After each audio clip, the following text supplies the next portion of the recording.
I put this up here because there's a lot of questions that are when. I'll just give the straight answer to all of them at the same time. When it's ready. You've seen how everything is coming together in such a short amount of time. It is impossible to parse that and give you specific dates, and then it's impossible for us to actually meet those dates because there's so many cross dependencies and things like that.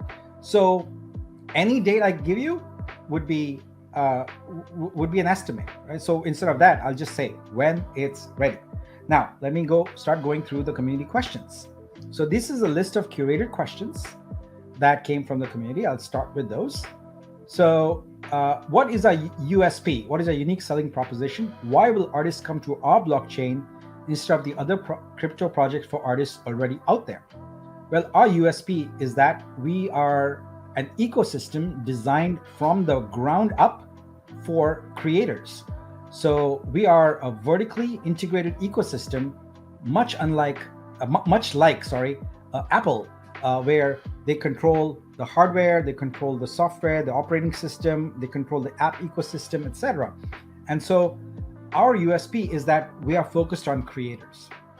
We cater to them, and not just at the technology level, but also at the ecosystem level. We provide them incentives, we provide them education, we provide them marketing support, and we have events and things like that.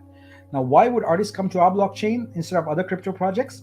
For the simple reason that all the other art NFT-centric projects that are out there, Ethereum, Tezos, Solana, they are all part of a horizontal platform where the art-centric piece is just one generic part of the whole ecosystem.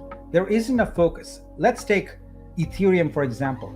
The prevailing NFC standards are ERC-721 and ERC-1155. That's how you have a non-fungible token on Ethereum. Well, guess what? Neither of those tokens have anything to do with art. Those standards, rather, have anything to do with art. Both of them have on-chain a token ID, which is essentially a random number. That's it. Other than that, there's a link, and that link has information about the artwork, who created it, what is the title, what is the description, and what is the link to the image for the artwork. That's the poor, pathetic state of NFTs for art on other protocols.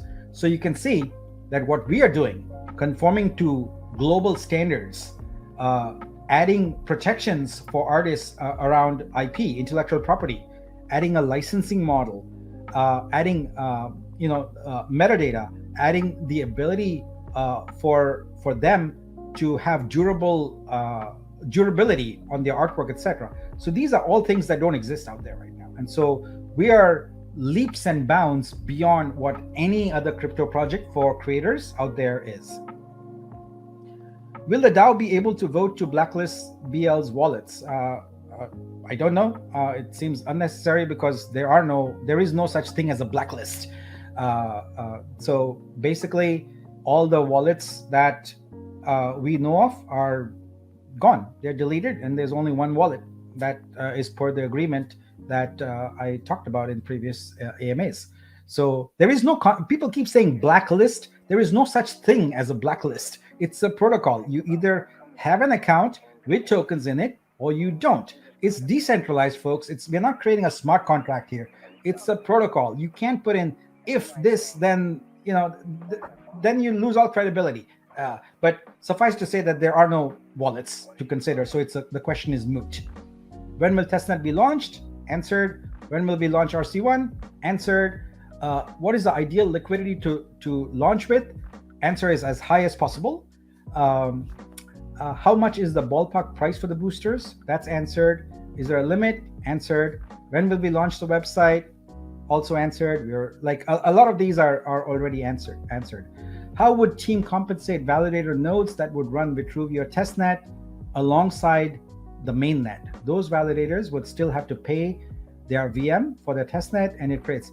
Look, folks, we're talking about such a tiny window of time, and that I think it's immaterial to spend any cycles trying to come up with a program for this. We have so many other things to do, and to that statement at the end, how can they be compensated since no gas fee rewards will happen?